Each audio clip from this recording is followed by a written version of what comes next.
T'es là, toi? Ouais,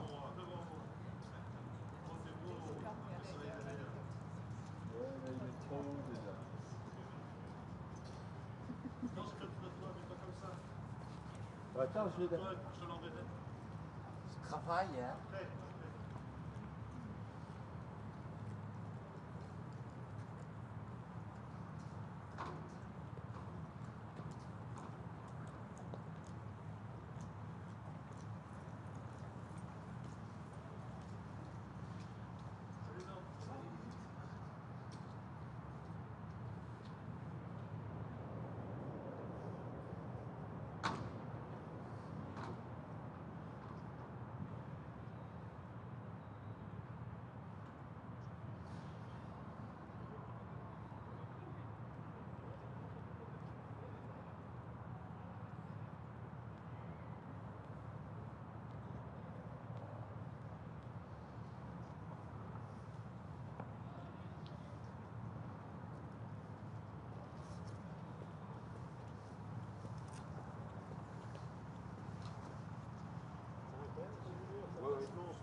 C'est parti comme un caméraman.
staan alleen maar de mensen langs de symptomen, maar dingen van de thuis dat is niet het probleem. Oké?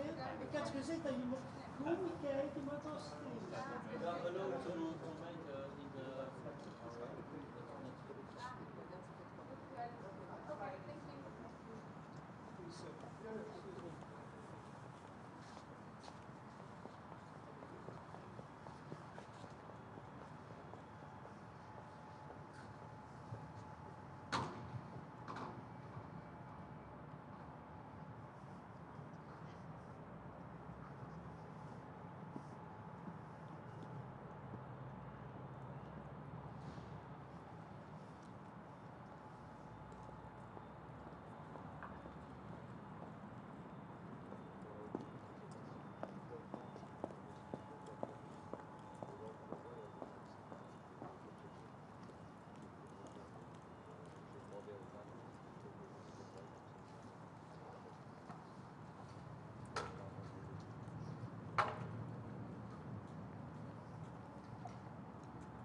Ça va, excuse-moi.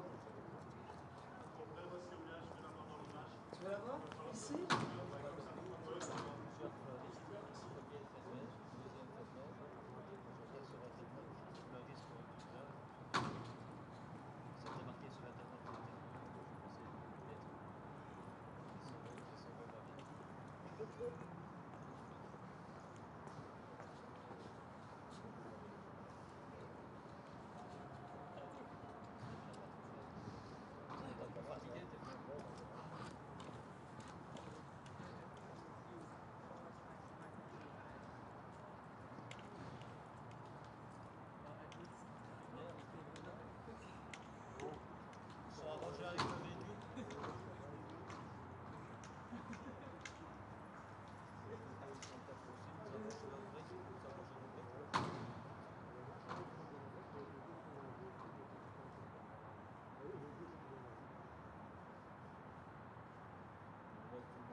Ça c'est dans ton...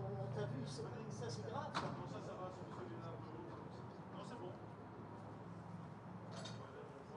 Là, si tu vois pas ça.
Good morning. The NATO defense ministers will meet at a critical time for our security. Next week we mark the first year of the terrible war in Ukraine, the full-fledged invasion by Russia against Ukraine. And we see no signs that President Putin is preparing for peace. What we see is the opposite. He is preparing for more war, for new offensives and new attacks. So it makes it just even more important that NATO allies and partners provide more support to Ukraine, and we will meet later on today in the US-led contact group for Ukraine and address the urgent needs for increased support to Ukraine. Not least the need to provide more ammunition and also how to ramp up production and strengthen our defense industry to be able to provide the necessary ammunition to Ukraine and also to replenish our own stocks. We will also, at the defense ministerial meeting, agree new long-term guidelines for our defense planning to further strengthen our deterrence and defense, something which is extremely important in a world which is more competitive and more dangerous, and when there's a full-fledged war going on in Europe.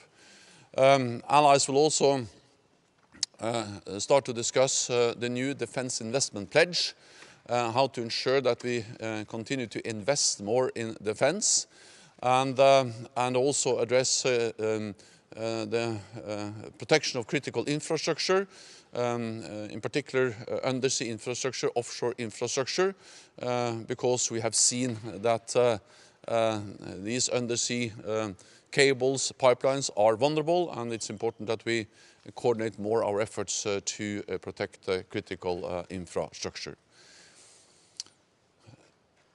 We are all horrified by the terrible toll caused by the earthquakes in Turkey. NATO allies are providing substantial support to Turkey. This support needs to continue, and we need to stand in solidarity and sustain our support to Turkey. Then I'm ready to take your questions. Lloyd from Associated Press. Over the last year, NATO's gone from providing non-lethal assistance to allies to providing artillery, to tanks. Now we're talking about jet aircraft. The Ukraine contact group is meeting in NATO headquarters. Why should the public believe that NATO is not at war with Russia? Neither NATO nor NATO allies are party to the conflict. What we do as NATO allies and NATO is to provide support to Ukraine. Ukraine is defending itself. We need to understand what this is. This is a war or aggression. President Putin, Russia, has attacked a sovereign, independent, democratic, free nation in Europe, Ukraine. And of course, Ukraine has the right to defend itself. The right of self-defense is enshrined in the UN Charter. It's a part of international law. And of course, we have the right to help Ukraine uphold their right for self-defense. So NATO and NATO allies are not party to the conflict, but we support Ukraine in the right of self-defense. Then, of course, the type of support we provide to Ukraine has evolved as the war has evolved. In the beginning, it was extremely important to provide light anti-tank weapons like the javelins. Then we saw the need for artillery, and NATO allies provided more and more advanced artillery systems. Then it became obvious that it was an urgent need for also more advanced air defense systems, and NATO allies are now providing Patriots, SAM-T and other advanced air defense systems, NASAMS. And now, over the last weeks and months, allies have also agreed to further step up significantly when it comes to heavy weaponry, armor, infantry fighting vehicles, but also main battle tanks. So yes, the type of support has evolved, and that's part of the ongoing consultations among allies within NATO, within the Ukraine support group. and it will continue, because we need to ensure that Ukraine gets the weapons it needs to be able to retake territory, liberate the lands, and win this war and prevail as a sovereign independent nation. Let me just add 2 more things on the issue of weapons. One is that it is important to discuss systems, what types of platforms we should provide to Ukraine, and it has evolved. But it's also extremely important to ensure that all the systems that are already delivered work as they should. So meaning that, for instance, when it comes to artillery, we need ammunition, we need spare parts, we need maintenance, we need all the logistics to ensure that we are able to sustain these weapon systems. So it's not only about discussing new systems, but ensuring that all the existing systems are working as they should. This has become a grinding war of attrition, and therefore it's also a battle of logistics, and this is a huge effort by allies to actually be able to get in the ammunition, the fuel, the spare parts which are needed. The other thing I would say is that the war didn't start in February last year. The war started in 2014, and since 2014 NATO allies have provided support to Ukraine with training, with equipment, so the Ukrainian armed forces were much stronger in 2022 than they were in 2014, and of course that made a huge difference when President Putin decided to attack Ukraine. We'll take 2 questions over there. Secretary General, a question on the fighter jets. After the EU Council last week, the Polish Prime Minister Morawiecki said that from his perspective it would need a unanimous decision by NATO whether in principle fighter jets could be delivered. Are you preparing any kind of decision like this? Thanks. As the urgent need now is to deliver what has already been promised, to deliver the armored vehicles, the infantry fighting vehicles, the German Marders, the US Bradleys, and of course also the main battle tanks, the Leopards, and the other battle tanks that have been pledged, and we see that allies are stepping up. We need the training, we need the equipment, we need the ammunition, and that's exactly what allies are now providing, and will be a top issue at the meetings today here at NATO.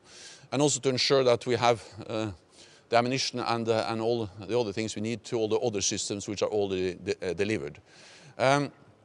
So the issue of aircraft is not the most urgent issue now, but it is an ongoing discussion. And as I've said before, we have ongoing consultations among allies on the type of systems allies should deliver to Ukraine, and that will continue. And we have evolved. The type of support we are providing to Ukraine has changed and evolved over the time, and it will continue to change and evolve as this war develops. Georgian company Secretary, you yesterday mentioned already that ministers also will discuss how to improve support, practical support to partner countries as Georgia, Moldova, Bosnia and Herzegovina. Should we expect some decisions today, and how also going implementation process regarding tailor-made package for Georgia? I think that one of the lessons we have learned already from the war in Ukraine is the importance of provide support to partners sooner than later. As it was important to support Ukraine before the invasion, it is also important to support other partners which are vulnerable for Russian interventions. And therefore allies have agreed to step up our partnership, strengthen our partnership with partners like, for instance, Georgia. And we are now working on how to step up support related to cyber, crisis management and secure communications. So yes, tailored partnership, tailored support is part of what we do with partners like Georgia. Yes, Tony Vilhelm, Finland. If Turkey wants to ratify Finland before Sweden, would that be acceptable for NATO, and what would be the consequences? So first of all, I think you need to understand the historic dimension of what NATO allies have already decided. All allies made an historic decision at the NATO summit in July last year to invite Finland and Sweden to become full members of the alliance. Then all allies, all 30 allies, signed the accession protocols of Finland and Sweden, and so far 28 out of 30 allies have already ratified. So this has been the quickest ratification or accession process in NATO's modern history, and as invitees, which is now the status that Finland and Sweden have as invited members, Finland and Sweden are more and more integrating into NATO's military and civilian structures. Finland and Sweden sit at the NATO table, participate in our meetings and in our consultations. So Finland and Sweden are in a very different place now than before they applied. They are in a much better place. They have bilateral security assurances from many allies. They are integrating into NATO, and NATO has increased its presence in the region. So already both Finland and Sweden are much closer and much more integrated to NATO. So the main question is not whether Finland and Sweden are ratified together. The main question is that they are both ratified as full members as soon as possible. And I'm confident that both will be full members, and I'm working hard to get both ratified as soon as possible. Secretary General, we understand that sending fighter jets to Ukraine is a long-term investment, but the first steps could already be taken. For example, the United Kingdom has already launched a training program for Ukrainian pilots. So, do you think that NATO can collectively take that first step and agree training Ukrainian pilots today or? Well, you're right that some allies, the United Kingdom has started training of pilots, and allies are now consulting, and there is a conversation ongoing between allies on also the issue of aircraft delivery to Ukraine. But as I said, our top priority, the urgent need now, is to ensure the heavy weaponry, the modern air defense systems, the ammunition, all the other things we need to ensure that Ukraine gets the advanced and modern systems which are already being pledged and that can really make a difference on the battlefield. Thank you very much, colleagues. Thank you.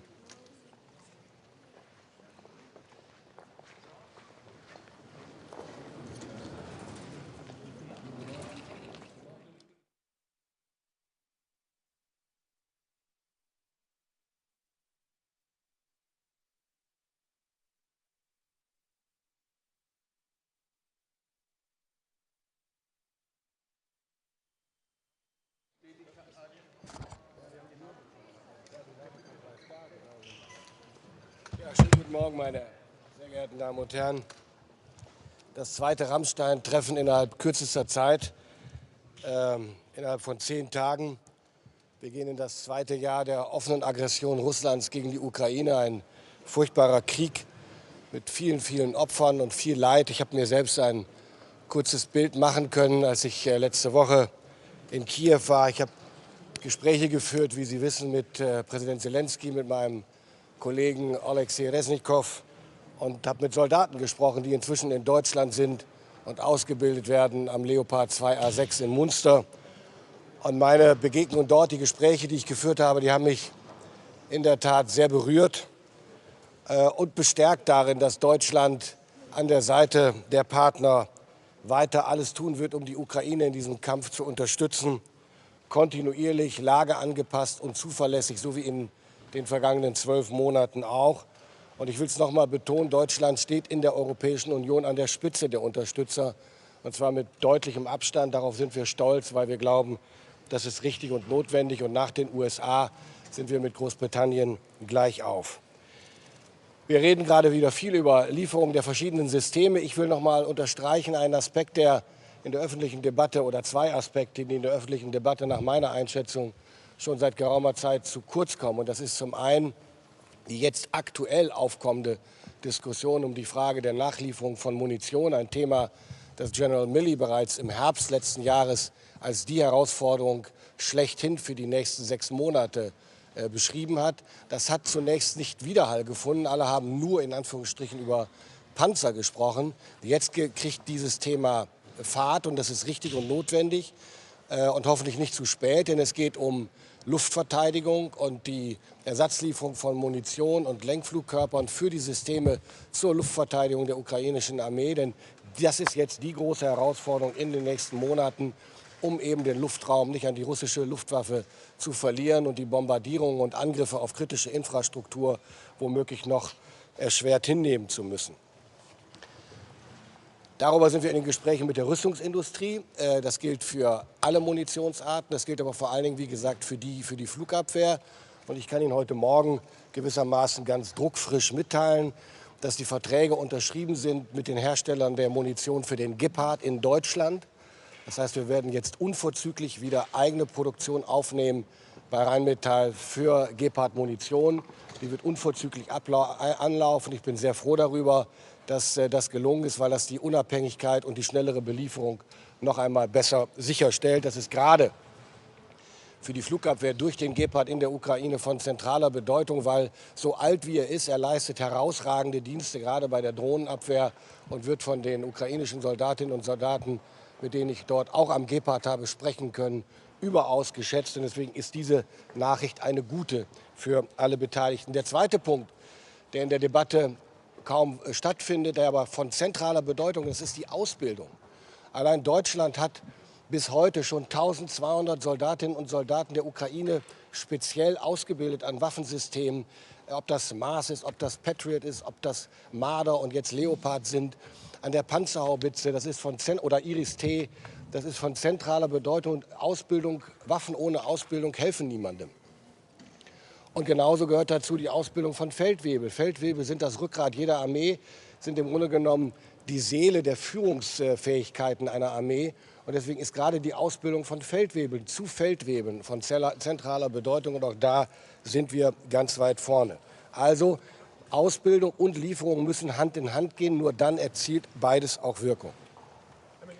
Wir erleben heute, dass die Offensive der Russen zunehmen. Russland will die Initiative zurückgewinnen im Donbass. Und darauf reagieren wir mit unserem Fähigkeitspaket, gepanzerte Kräfte. Ich will das nicht in aller Ausführlichkeit ausführen. Es gehört aber weiter dazu, die Luftverteidigung zu stärken. Und das Frühlingspaket ist auf dem Weg, genauso wie der Instandsetzungshub in der Slowakei seine Arbeit aufgenommen hat. Ich will noch mal zum Schluss ein Wort zur Türkei sagen. Wir haben inzwischen an die 40.000 Todesopfer, was eine furchtbare, eine geradezu unvorstellbare Zahl ist für eine Naturkatastrophe, wie wir sie dort erleben. Ich habe vergangene Woche telefoniert mit meinem türkischen Amtskollegen Akar und habe meine Bestürzung zum Ausdruck gebracht und vor allen Dingen auch zum Ausdruck gebracht, dass Deutschland hier in jeder Form helfen wird.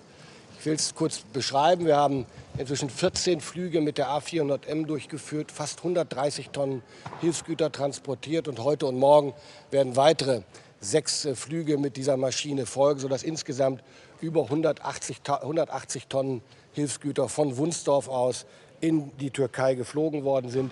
Ich hoffe sehr, dass die Zahl der Opfer jetzt nicht weiter steigt und dass die Hilfsgüter und die internationalen Organisationen hier alles tun können, erfolgreich die Folgen zu lindern. Soweit von mir. Herr Minister, eine Frage ist ja trotzdem die Frage nach Kampfjets, auch wenn Sie die nicht diskutieren möchten. Sie wird ja nicht diskutiert werden. Was ist Ihre Antwort an Herrn Reznikov, wenn er heute ankommt und sagt, die Ukraine möchte Kampfjets haben? Ich teile Ihre Auffassung nicht, dass diese Frage hier heute im Mittelpunkt stehen wird. Reznikov wird sie ansprechen. Zelensky hat sie letzte Woche in meinem Gespräch nicht angesprochen. Ich glaube, dass alle verstanden haben, dass die Frage der Luftverteidigung und die Frage der Munitionsnachbeschaffung viel wichtiger sind im Augenblick als die Diskussion über Kampfjets, bei denen alle wissen, dass die Ausbildung allein zum Fliegen schon mehrere Monate dauert, geschweige denn die Vermittlung der Fähigkeiten, die es braucht, um die Waffensysteme dann auch zum Einsatz zu bringen. Also wir sollten uns auf das fokussieren, was jetzt im Mittelpunkt steht, gerade im Angesichts einer offenbar stattfindenden russischen Offensive. Herr Minister, können Sie uns sagen, wie viele Kampfpanzer momentan Sie zusammen haben in der Kampfpanzerkoalition? Wir sind bei 14 Panzern Leopard 2 A6 aus Deutschland. Ich habe meine Gespräche mit der portugiesischen Kollegin haben jetzt dazu geführt, dass Portugal ebenfalls 3 A6, für eine kleine NATO-Nation wie Portugal ist das ein angemessener Beitrag, 3 Panzer A6 aus Portugal. Weitere A6 sind im Augenblick nicht im Gespräch und bei den A4ern ist ja der polnische Kollege vor allen Dingen unterwegs und den aktuellen Stand müssten wir ihn dann fragen. Auch da sieht es nicht ganz so berauschend aus, um es vorsichtig zu formulieren. Insbesondere auch wohl möglicherweise, was den Zustand und die Einsatzfähigkeit der Panzer angeht. Wichtig ist auch da übrigens, geht es nicht nur um die Lieferung oder die Frage, wie viele Panzer welchen Typs werden geliefert, sondern auch, wie wird sichergestellt, dass Munition und Ersatzteile da sind. Das kann nicht die Bundesrepublik Deutschland sicherstellen, das können nur die Rüstungskonzerne. Ihre Vorgängerin hatte der Ukraine 2 weitere IRIS-T-Systeme in Aussicht gestellt. Wann werden diese voraussichtlich geliefert dieses Jahr? Im Laufe der nächsten Monate. Das hängt aber auch von den Lieferfähigkeiten der Rüstungsindustrie ab. Wie viel Verständnis haben Sie dafür, dass Länder vor 2 Wochen noch so wahnsinnig Druck gemacht haben, Leopard zu liefern und jetzt irgendwie Probleme haben, die quasi zu liefern?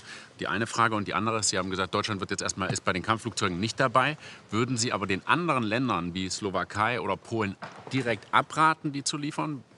Ich habe denen nicht zu raten, um das deutlich zu sagen. Es ist eine Frage der Fähigkeiten, die vermittelt werden können und um die es geht, um die jetzt gefordert sind. Wer immer was liefert, muss das mit der Ukraine abstimmen und muss vor allen Dingen auch sicherstellen, dass es den gewünschten Nutzen hat und nicht nur, wie soll ich sagen, eine optische Wirkung erzielt. Und zur ersten Frage, da ich mich ja hier auf diplomatischem Parkett bewege, würde ich sagen, wenig.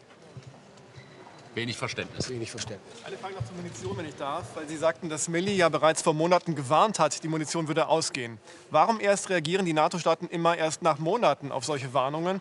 Sie haben mal gesagt bei Ihrem ersten Auftritt in Rammstein, man müsse vor die Lage kommen. Wann kommt die NATO, wann kommt die Kontaktgruppe vor die Lage? Das ist eine gute Frage, die ich aber nicht beantworten kann, da ich erst seit etwas mehr als 3 Wochen im Amt bin. Ich bemühe mich nach Kräften und die anderen, glaube ich, auch, vor die Lage zu kommen. Das ist nicht immer ganz einfach, zumal die Interessenlagen auch nicht alle identisch sind und auch die Fähigkeiten nicht so, wie man bisweilen den Eindruck hat. Ich verweise auf Ihre Frage. Von daher würde ich sagen, wir tun alles. Und ja, ich hätte mir gewünscht, dass das früher passiert wäre, weil das die eigentlich zentralen Fragen sind. Aber die Öffentlichkeit diskutiert im Zweifel eben auch lieber über Panzer und über die Frage, wie viele Stückzahlen haben wir denn und was macht das denn? Und Kampfflugzeuge ist alles wie soll ich sagen, leichter zu verstehen und auch besser aufzunehmen als die langweilige Frage nach Munitionsstückzahlen. Nochmal zu den Munitionsstückzahlen. Sehen Sie in den nächsten Wochen oder den Zeitraum können Sie selber sagen, den Punkt, wo der Ukraine die Munition ausgeht? Darüber sind die Experten sich nicht ganz einig, aber wir reden nicht über Wochen, sondern eher über Monate. Aber das bewegt sich irgendwo dazwischen. Und deswegen ist jetzt entscheidend, dass wir Fahrt aufnehmen. Unsere Unterzeichnung des Vertrages zur Gepard-Munition ist ein erster wichtiger Schritt. Die Rüstungsindustrie kann ich nur herzlich bitten, schnellstmöglich jetzt alle Kapazitäten maximal hochzufahren. Denn das werden die entscheidenden Fragen für die nächsten Wochen und Monate sein. Eine Frage noch, können Sie ein bisschen, wenn Sie es können, uns einen Überblick geben, was erwarten Sie, was insgesamt heute hier zugesagt wird? Da würde ich jetzt getreu dem Prinzip, dass das Erwartungsmanagement auch stimmen muss, mich eher zurückhalten. Das heißt nicht, dass ich wenig erwarte, aber ich kann es einfach nicht antizipieren. Ich bin gespannt auf die Gespräche und bin zuversichtlich, dass wir einiges auf die Reihe kriegen, sowohl für die Ukraine als auch für unser Thema der Deterrence und Defense für die nächsten Jahre der NATO, denn das darf bei all dem nicht ins Hintertreffen geraten. Wir haben eine Verantwortung angesichts der neuen Lage, beides miteinander in Einklang zu bringen. Die optimale Unterstützung der Ukraine einerseits und die Bündnis- und Landesverteidigungsfähigkeit der NATO andererseits. Dass Sie Gepard-Munition jetzt selber produzieren, hat das damit zu tun, dass die Schweiz nach wie vor nicht bereit ist, dass die Munition aus der Schweiz über Deutschland in die Ukraine geliefert wird? Ich will es mal so sagen, die Verhandlungen mit der Schweiz haben Zeit beansprucht und wir waren am Ende der Auffassung, dass es besser ist, den eigenen Weg schneller zu begehen, um darauf nicht angewiesen zu sein. Noch eine Frage. Sie sagten eingangs, wir stehen ja jetzt vor dem ersten Jahrestag des russischen Angriffs. Wie schätzen Sie die Lage militärisch ein? Ist ein Sieg der Ukraine, von der die Ukraine immer redet, realistisch in Kürze? Und sehen Sie weiter das Risiko einer Eskalation in dem Konflikt? Jede militärische Auseinandersetzung, jeder Angriffskrieg auf einen souveränen Staat hat immer das Risiko in sich einer Eskalation. Deswegen ist es so wichtig, dass die Partner hier, also der UDCG, aber alle anderen Unterstützer auch, dass das immer nach dem Prinzip verfährt, das Nötige tun und im Auge behalten, welche Risiken damit verbunden sind. Wir reden hier nicht über einen Überbietungswettbewerb. Ich teile die Auffassung des Bundeskanzlers dazu ausdrücklich. Gerade wegen einer möglichen Eskalationsgefahr muss jeder Schritt abgewogen und abgestimmt geschehen. Und was die militärische Lage in der Ukraine angeht, bin ich zurückhaltend. Ich glaube, es wird kein kurzfristiges Ende des Krieges geben, um es mal so zu formulieren. Und einen kurzfristigen Sieger sehe ich auch nicht. Deswegen ist es so wichtig, dass wir nicht nachlassen, die richtigen Akzente bei der Unterstützung der Ukraine zu setzen.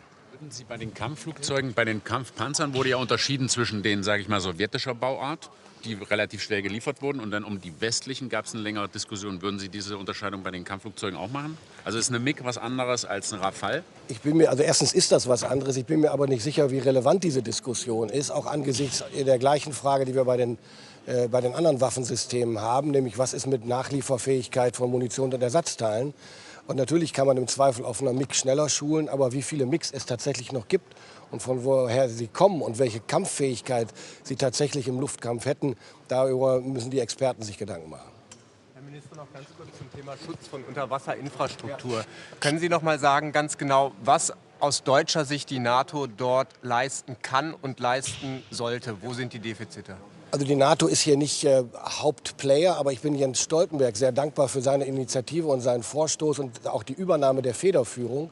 Entscheidend ist, dass wir hier als NATO, insbesondere als die Anliegerstaaten, als die Anrainerstaaten, alles tun, was wir technisch und maritim können, um diese Allianz gewissermaßen zum Schutz der kritischen Unterwasserinfrastruktur dann auch zu gewährleisten. Und das können wir am besten gemeinsam mit der NATO, aber unter Berücksichtigung von internationalem Recht und anderer Fragen. Vielen Dank. Vielen Dank.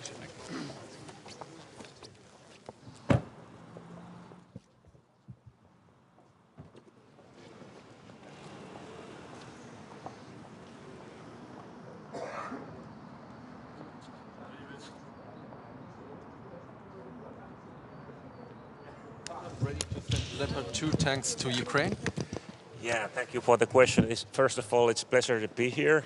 This is second time for Finland and Sweden as well to be as an invitee member in this NATO Defense Minister meeting. And today we are discussing also about how to support Ukraine. We have this Ukraine Defense Contact Group meeting, and Finland is of course participating that meeting with 40 other ministers. And yes, we are also participating that cooperation what becomes to the Leopard tanks. But we are the frontline state. Finland is a frontline state, so the amount of the tanks cannot be that many. Do you have a more concrete number? How many could you imagine to send? Yeah, unfortunately, it's a security issue for Finland as well. So we don't tell in public how many and what kind of support we will have in that cooperation and that coalition. But there are many ways to be in. There is training, there is spare parts, and logistics, and so on. But Finland is part of that. And when is the Leopard 2 coalition ready, actually? Because we have like discussions now since 2 weeks ongoing, and so far not much has happened. This is what we are discussing in these 2 days as well. So maybe we are smarter after these 2 days. Wouldn't you say, Minister, that speed is of essence right now? Excuse me? Wouldn't you say that it's important, that speed is crucial right now, that it's important to speed up the whole process when it comes to the delivery of tanks and other more advanced weapons? It's important to support Ukraine the most effective way, and from the Finnish perspective, I have to say that we have supported. We have been giving 12 packages already, and amount of those packages is almost 600 million euros, and for the size of Finland, it's more than 107 euros per capita. So we have been supporting Ukraine, and we will continue, and we need to continue that as well. And now we are preparing our 13th package in Finland. Jos saisin kysymyksen suomeksi, niin Niin tuossa Naton pääsihteeri Stoltenberg totesi, että ei ole tärkeää, että Suomi ja Ruotsi menevät yhdessä NATOon, vaan on tärkeää, että molemmista maista tulee Naton jäsen. Niin tarkoittaako tämä nyt eriaikaista NATO-jäsenyyttä Suomelle ja Ruotsille?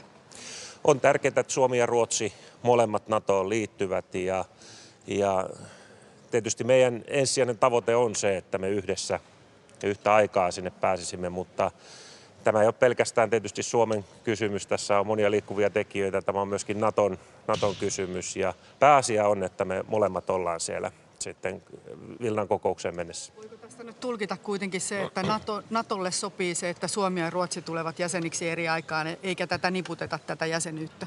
No en tiedä tarkkaan, mitä Stoltenberg on äsken tässä tiedotustilaisuudessa sanonut, mutta tärkeintä on se, että molemmat sekä Suomi ja Ruotsi siellä Natossa on. Se on Naton puolustussuunnittelun kannalta tärkeä, se on meidän Suomen turvallisuuden kannalta tärkeä, Ruotsin kannalta tärkeä ja tämä käsi kädessä on se meidän lähtökohtamme NATOon liittymisessä Ruotsin kanssa, mutta se nähdään, onko tässä aikataulutuksessa nyt sitten eroja.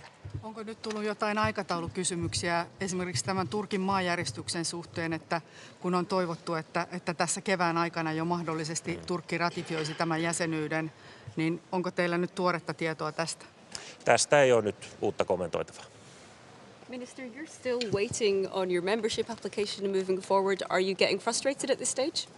No, we are not frustrated. We need to understand that only half a year and 28 countries out of 30 has already ratified Finland and Sweden to NATO. So we are waiting those two countries, Hungary and Turkey, and hopefully they will make their decisions soon. Thank you very much. Thank you. Minister. Thank you. eigenen Lagern geliefert und die sind jetzt eben an den Rande des Nachbarn geraten und da ist jetzt eben die Frage. So we are gathered here again as the UDCG, the Ramstein Group, to speak about our support to Ukraine. I think you see that the fighting is intensifying, and that means that our support for Ukraine also has to intensify. And we feel that time is now of the essence. And therefore it's a very good thing that we're now again coordinating our efforts. You know that the Netherlands has already committed more than 1 billion euros in military aid to Ukraine. We have made a budget reservation for this year for 2.5 billion. So we are thinking ahead, we are planning ahead. It is about, of course, about weapons, but it's also about spare parts. It's about ammunition. It's about training, very important. The training that we do together with our partners. And everything to make sure that Ukraine can continue to resist the Russian aggression. Because the atrocities are going on, the air attacks are going on, and we know at the fronts that the capacity building of the Russians has now turned into an intensified fight. So vital, important to speed up our efforts. Apparently the Netherlands have received a request to send F-16 fighter jets to Ukraine. Has there been already progress made on this request? Will the Netherlands send them to Ukraine? Or? Well, we have very intense contacts with the Ukrainian armed forces. I talked to my colleague Oleksii Reznikov this morning. And we always take the request from Ukraine very seriously. And it is true that they have also requested F-16s, and it is also something that we take very seriously. Of course, this is a complex weapon system, and we have to debate this with our partners, also with the United States, and we have to think about feasibility, and it is something that will take time. And it is best done behind closed doors. To see what is possible, what is not possible, what the consequences would be, how you could start such an operation. So that is where we are at this stage. And Ukraine is very aware of the fact that this is something that will take time. And in this way you cannot compare it to, for instance, the main battle tanks that are now being delivered to Ukraine for the fight in the coming months. Are you going to deliver Moroccan tanks? I know that Netherlands was participating in financing the package of renovation of 20 Moroccan T-72 tanks.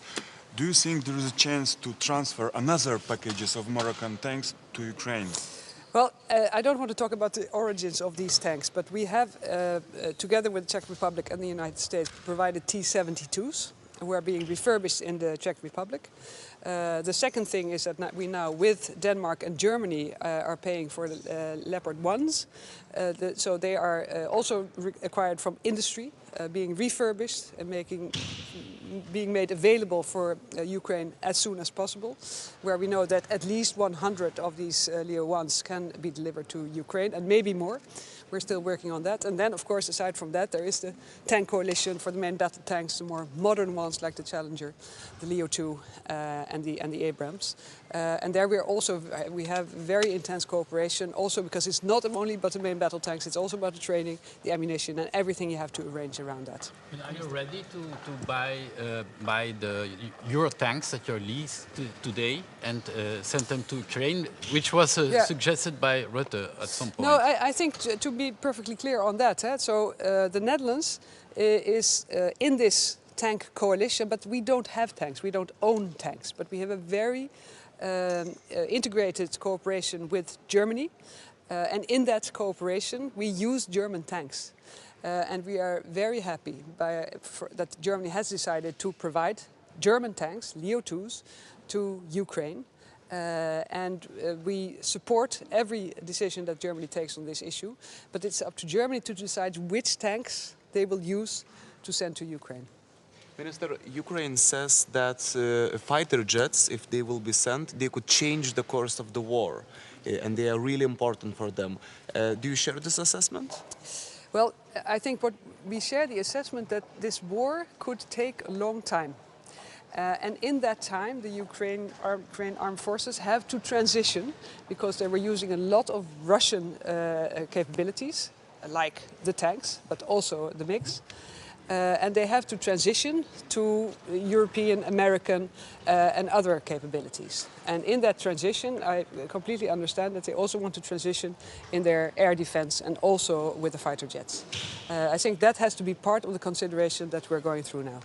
And how is the Dutch perspective? How much of an escalation could that mean to deliver fighter jets? I think that every escalation that we see in this war is escalation by the Russians. They started the war, they started the mobilization, they started the air attacks of the whole country, and they are intensifying the fighting at the fronts as we speak. That is the escalation that I see. What we are doing is supporting Ukraine for whatever they need really to defend themselves against this aggression. And we have done that in different phases as the war has developed. We have also developed the assistance provided. In everything, from the training to very heavy fighting capabilities like main battle tanks, but also earlier the Panzerhowitzers, for instance, that the Netherlands provided together with Germany. So I think in itself a weapon system does not mean escalation, it means a response to an escalation from the other side. And do you have, what is your reading? There was a lot of pressure on Germany to deliver the Leopard 2 tanks. Especially from Poland, for instance. But now Germany seems to be quicker in delivering than Poland. Do you have any understanding of that? No, but I think that Germany is taking the lead in this tank coalition. I think that is very significant. I think Boris Pistorius is convening this group quite often to make sure that all countries that can contribute also actually contribute. And we are all very aware of the fact that Ukraine needs those tanks as soon as possible. Therefore, I'm also glad that the training has actually started and that we have this group of countries where everybody is trying to add something to make sure that Ukraine gets as much as possible, as many tanks as possible, and as many spare parts and ammunition as possible. I will deliver even without German consent. Now is not ready to deliver. No, but let me say, I'm not going to comment on individual countries, but I see as a group of countries, I think we're making every effort to make sure that the tanks are being delivered. Thank you. Thank you, Minister.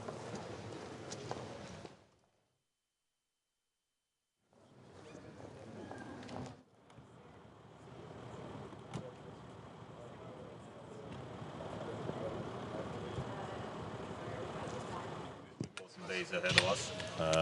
Of course, our condolences go to people of Turkey, and of course our minds are always with Ukraine. And a good friend of mine, Oleksii, is still here, and I'm very glad to see him here and we will have very fruitful discussions for sure. I would like to highlight a couple of things. First, of course, our goal has to be that we will increase our defense spending. Estonia will do a lot, so we will have our defense expenditure this year to 2.8%, even a bit more. Next year, 3.2%. So definitely we would like to see that all the other NATO member states will also increase their defense spending. Secondly, regarding the European Union, as we have also today the meeting with European Union representatives, then we would like to see that we will go to the joint acquisition of ammunition. We would like to see that we will buy together in European Union at least 1 million rounds for Ukraine. This is very important to keep them healthy and then keep them up with fighting. And third topic I would like to raise is that we try to help Ukraine with approximately 100 billion this year altogether. This should be our aim, because at the moment it's less. But when we take Estonia's share, then this is only 1/5 from our GDP, because Estonia has helped approximately 400 millions, which is 1.1% of our GDP. When we take all the Ukraine contact group countries, European Union, United States, UK, Australia, Canada, all the others, then our common GDP is approximately 50 trillions, maybe even more. And when we take 1% of that, this could be 500 billions. So we are talking about even 1/5 of that, what Estonia has already done. So we try to push all the other countries to increase also our help to Ukraine, to increase it to at least 100 billion this year. So when you have a couple of questions, I'm ready to... Why do you believe that fighter jets are necessary for Ukraine? Any kind of help is necessary for Ukraine, because Ukraine has to win this war. So we had many questions, should we send tanks? Now this decision is made. So we had, prior to that, many questions, how many ammunition we could send. So always there has been a question before and then the answer after that. So, and we know that Ukraine needs any kind of help, and that means also the jet fighters. Do you see a risk that those fighter jets will be used to attack a Russian country? No, I don't see that, because my good colleague Oleksii has said many times that they will not go to Russian territory. Are you disappointed that it's now like basically 2 weeks that there has been formed this coalition of Leopard 2 tanks, and so far there hasn't been any deliveries, no firm commitments by NATO allies except Germany and Portugal? Any equipment, any asset you will give to Ukraine, what they have not used before, there has to be a training. So this is why we need to also build up very quickly the training missions. And of course, this is extremely important. You cannot send just tanks without any training. And as we see, Poland already started the training. What do you think about practical support to partner countries such as Georgia, Moldova, Bosnia-Herzegovina in these times? At the moment, our focus should be in Ukraine, because Ukraine war will define how the security infrastructure, security environment here in Europe will look alike. That means also, of course, we see some concerning news coming from Moldova. Of course, this is very disturbing what we are hearing at the moment, so we need to clarify and collect some more information about that. But of course, all the partner states, they have to be also sure that if there is any need to help them, there is a help for them. But at the moment, as I said, there has to be a focus on Ukraine. Minister, a few ministers before you were talking right here, they said that the fighter jets to Ukraine are necessary, but not right now, in the future, in the long term. So what do you think is the long term? What do you think would be the acceptable term for the fighter jets to get to Ukraine and to be sent? Well, I believe that sooner we can send additional help to Ukraine, helps Ukraine sooner. So this is very simple. And obviously we see that, is it already started or is it still a slow start from the Russian side, but they are preparing for the large-scale attack. So which means that Ukrainians have to be ready for that and have to be ready also to make counterattacks. So simple it is. As much as we can help Ukraine, we have to do it. Thank you very much.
Ça va, mais je vais seulement dire à Alina une chose.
Here again, Ukraine will be very high on the agenda.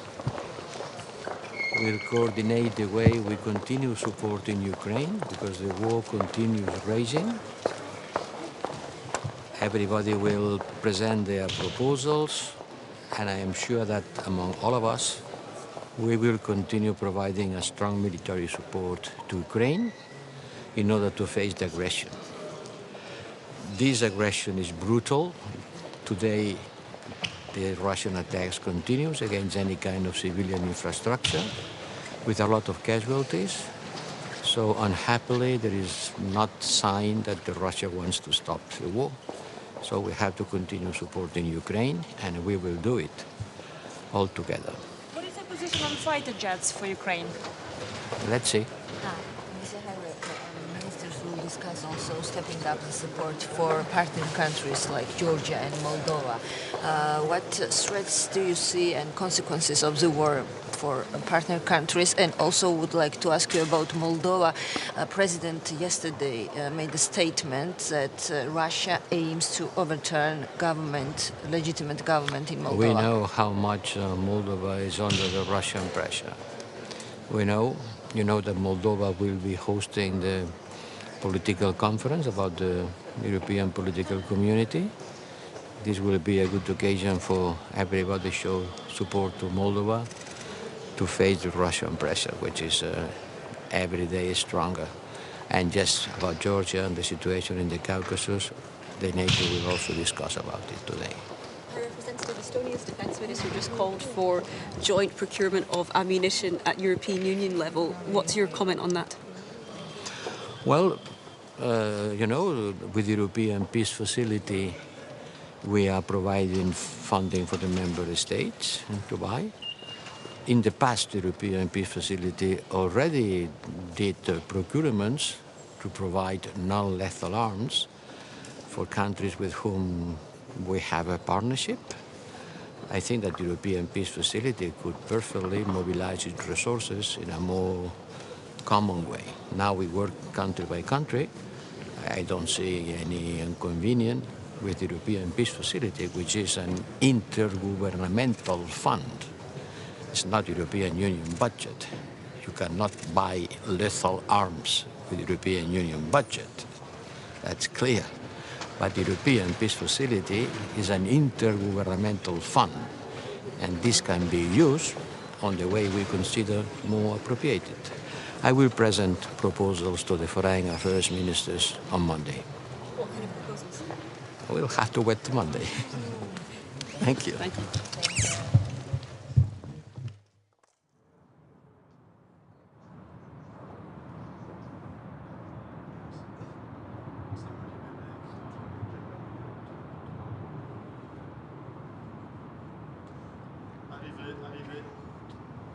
Très contente d'être ici encore.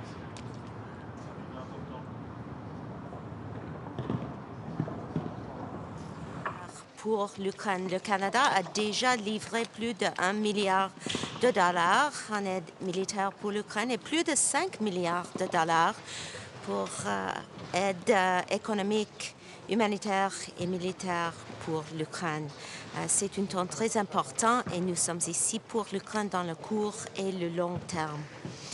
I'm so happy to be back here at NATO to discuss the very important situation of military aid for Ukraine. We have already, as a country, announced 4 tanks to be sent to Poland, and that has already occurred. Those tanks are in Poland, and we are now training Ukrainian soldiers on the use of those tanks. So I am very pleased to say that in a very short amount of time since we made the announcement of 4 tanks to go to Ukraine, despite the geographical distance that Canada has from Ukraine, we have sent those tanks. They are on the ground, and we have 25 Canadian Armed Forces members in Poland training Ukrainian Armed Forces members on the use of the Leopard 2A4 tanks. In terms of the objects that have been shot down in North America, we are continuing to search for the debris in central Yukon. We have deployed a number of aircraft to assist in that recovery effort. I want to indicate that the terrain is extremely rugged. It is extremely remote. The temperature is approximately minus 25 degrees Celsius there, and there's heavy snow. So the recovery effort is difficult, but as I said, we have a number of aircraft on the ground, in the air, and people on the ground. We have RCMP, we have FBI assistance, and we have obviously Canadian Armed Forces members that are assisting with this effort. Donc je pourrais recevoir vos questions aussi. Minister, it's for months now that ministers and also generals say that Ukraine is running out of ammunition. And now it seems that the Ukraine Defense Contract Group is going to answer to that. Why always this late reaction to something that is actually foreseeable for quite a long time? I don't characterize this as a late reaction. I actually think that the members of the Defense Contract Group have been very forthcoming with aid over the past year. This is our 9th meeting or so. We are continually here to discuss what additional aid we can provide, including in the area of munitions. But let's just take a look from a Canadian perspective, for example, what has been put on the table. We have had anti-tank weapon system, we have had M777s, munition for the M777s, a NASAMS defense system, 200 vehicles, 39 additional armored vehicles from GDLS in Canada, over 50 cameras for drones. This is just the country of Canada. If you think about the membership in the Defense Contract Group being over 50 countries and the continual aid that is being put on the table, we will continue to step up in any way we can. And I will say that the process of the Defense Contact Group, and we are about to engage in that process right now, is for all of the members to sit around the table and to identify areas of need for Ukraine. We hear directly from Minister Reznikov, of course, and then we try to step up with the aid that we each have.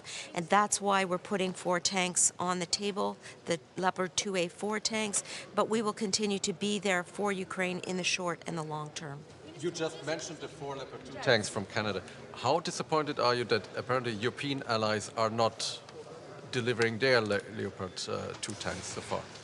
Well, it is important from a Canadian perspective to continually put on the table any aid we possibly have. And we wanted to be amongst the first countries. So as soon as Germany released the permission for us to send the tanks, we were right out the door to do that. And that's the approach that Canada has taken from the very beginning. Make sure we are doing whatever we can to support Ukraine with whatever aid we have that it needs. In terms of other countries, we do hope that the work we are doing will play a leadership role in inspiring other countries to follow suit, and that's exactly what we are seeing. I have met frequently with my German, with my Polish, with my Spanish and Portuguese counterparts, for example, and I know that each of us is working as hard as possible to put aid on the table. Minister, when do you think the tanks pledged by the allies and partners will reach Ukraine? Is there a timeline? Well, let's make sure that we recognize the importance that Poland is playing in this process. When we met to discuss the sending of tanks, the Leopard 2A4 tanks in particular, we focused on the need for there to be a staging area where training could occur and where the spare parts and munitions would be located. Let's not forget the importance of the spare parts. These are tanks that could break down on the battlefield, and there needs to be a stable supply chain in place for replacement of parts that are broken down. And so the importance of the intermediary location in Poland is important for training. Canada having 25 trainers on the ground right now training Ukrainian teams on the use of these tanks is extremely important. And as soon as that process occurs, those tanks will be in use in Poland, in Ukraine. Minister Anna, you spoke about the objects that have been shot down from the sky. Secretary General Stoltenberg says this may be part of a trend of increased surveillance. Are you going to be telling your European allies and counterparts to step up their own activities here when it comes to monitoring? Well, let's first and foremost recognize the importance that NORAD plays. It was NORAD's first operation to shoot down that object over central Yukon on Saturday night. And NORAD actually occupies an important place on NATO's western flank. And so I want to stress the importance of our multilateral alliances first and foremost if that issue arises today and tomorrow. Secondly, in terms of patterns, I personally am reluctant to make a statement along those lines at this point. It is very early. We have not yet recovered the debris. We have not yet examined that wreckage. And I am a person that likes to deal in facts, and I will wait until the facts are presented to me from an analysis of that debris before making a statement relating to a pattern. I would also like to mention that there's intense collaboration regarding the analysis of the debris. We have the FBI involved, we have the RCMP involved, we have the Canadian Armed Forces involved, and several aircraft. And so this is a collaborative effort, and as we move through the process and retrieve the debris and undertake the analysis, we will have more to say. Minister, what is your position on fighter jets for Ukraine, please? This is a topic that may arise today, but the topic as a whole will be what aid we can provide to Ukraine in the short and the long term, et aussi le Canada est là pour l'Ukraine dans le court et le long terme. Merci beaucoup.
Hello, good to see you again.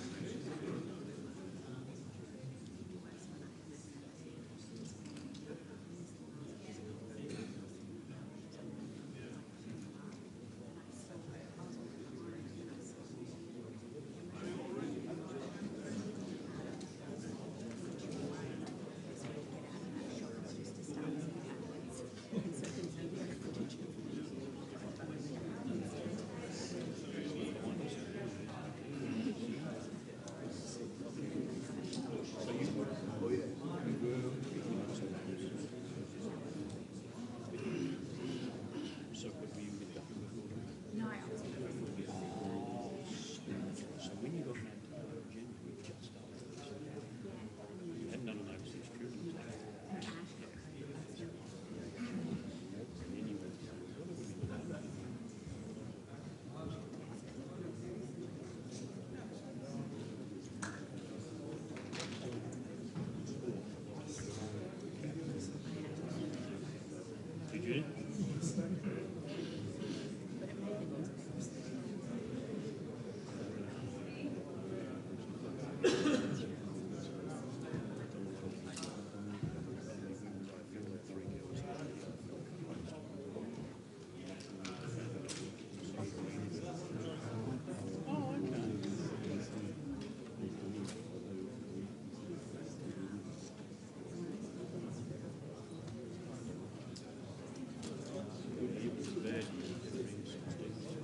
Ja.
Celeste Wallander, Assistant Secretary of Defense for International Security Affairs, and I'm serving as facilitators for today's contact group.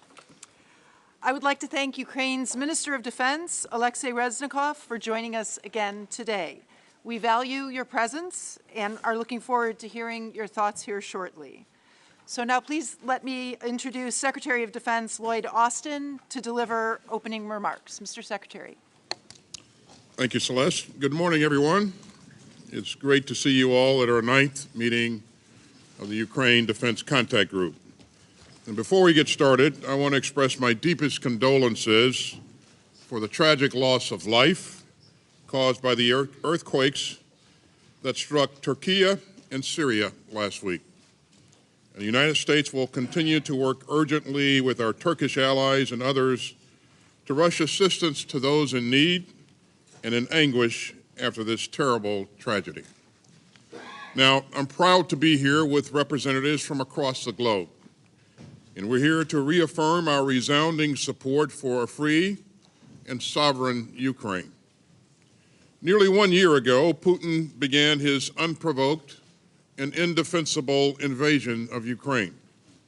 Putin thought that in a matter of days, his forces would seize Kyiv and overthrow Ukraine's democratically elected government. And he thought that the international community would just live with it.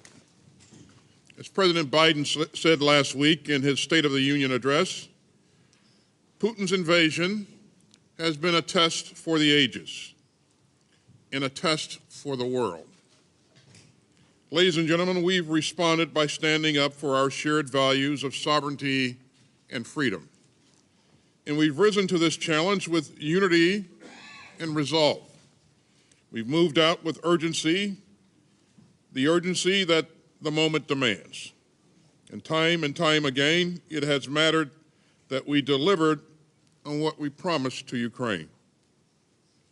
Russia did not prevail, Kyiv did not fall, and Ukraine's friends did not falter. In the year since Putin's war of choice began, Ukrainian soldiers have won the battles of Kyiv, Kharkiv, and Kherson. They've pushed back invading Russian forces with javelins and stingers and other systems donated by the countries in this room. The world was inspired by the resilience of Ukraine's people and the courage of Ukraine's troops. Even in the face of setbacks, Ukraine has shown that it will prevail. And more countries have rushed to help Ukraine fight for its territory, its sovereignty, and its freedom. And your presence here just proves that countries of goodwill from all around the world continue to step up and to ensure that any setbacks are only temporary. And together, this contact group has made it clear that we will support Ukraine's fight for freedom over the long haul and help Ukraine hold and advance during the spring counteroffensive. With unity and urgency, we will again deliver the support that we have promised to Ukraine. We will put capabilities into the hands of trained Ukrainian forces so that they can be integrated together on the battlefield. Now, we know how to do this. Last April, we held our first contact group to coordinate our contributions to Ukraine, and these meetings continue to embody the unshakable, enduring support for Ukraine from all over the world. This contact group stands as a testament to our unity. Unity of purpose, unity of effort, and unity of values. None of us could have accomplished this much alone. But together we have committed nearly $50 billion in lethal assistance to Ukraine since the start of Russia's all-out invasion last February 24th. And our coordination is making a real difference in real time. The United States, Germany, and the Netherlands are working together to provide Patriot air defense systems to Ukraine. France and Italy are working to provide a SAMP-T air defense system. And a consortium of countries, including Germany, Poland, Canada, Portugal, Spain, Norway, Denmark, and the Netherlands are working together to provide Leopard battle tanks to Ukraine. For more armored power, the United States, the Czech Republic, and the Netherlands are jointly providing more than 90 T-72 tanks. This is in addition to Poland's latest donation of T-72s. The UK has provided a company of Challenger main battle tanks and has worked with several countries to source more ammunition for Ukraine's defenders. And we're working together on training for the Ukrainian armed forces through bilateral and multilateral training initiatives like the European Union's Military Assistance Mission. All of these donations and joint initiatives flow from our unity and our resolve. But we still have much more to do together, and we must intensify our focus. Ukraine has urgent requirements to help it meet this crucial moment in the course of the war. And President Zelensky underscored Ukraine's need for more equipment at our last meeting in Ramstein. So we're fortunate to be joined again by my good friend, Ukrainian Minister of Defense, Oleksii Reznikov. And Oleksii, thanks for your leadership and for joining us again today in person. And let me also welcome Ukraine's Deputy Chief of Defense, Lieutenant General Moishuk. It's great to have both of you here with us, and your presentations will help us sharpen our focus on the situation on the battlefield and Ukraine's most critical needs. Of course, it isn't just our goal to provide equipment, it's to provide full and lasting capabilities. So today we'll continue talking about integrating and synchronizing our support so that Ukraine has combat-credible capabilities that matter and endure. We'll also hear from our EUCOM commander, General Cavoli, on the integrated training that's being conducted across Europe. And we'll discuss industrial-based initiatives that will help sustain our support to Ukraine for the long term. We'll also talk about ongoing accountability for the historic levels of security assistance that we're providing to Ukraine. And Minister Reznikov, let me commend you for your team's cooperation on this. Ukraine is committed to making sure that the equipment we're providing gets to Ukraine's defenders on the front lines. Now, today's meeting comes at a critical time. The Kremlin is still betting that it can wait us out. But 1 year on, we are as united as ever.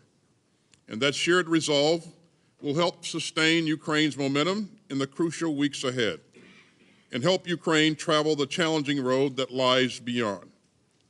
And looking around this room today, I know that our unity will only grow. We all understand the stakes in Russia's war of choice. This isn't just about Ukraine's right to live in peace and security. It's also about the kind of world that our children will inherit. None of us want to live in a world where autocrats can assault their peaceful neighbors, trample their borders, and bombard their people. So we've come together to stand up for a world where rules matter, where sovereignty is respected, and where civilians are protected. Now, let me pause for a moment while our friends in the media depart, and then we'll hear from our Ukrainian colleagues. Thank you very much.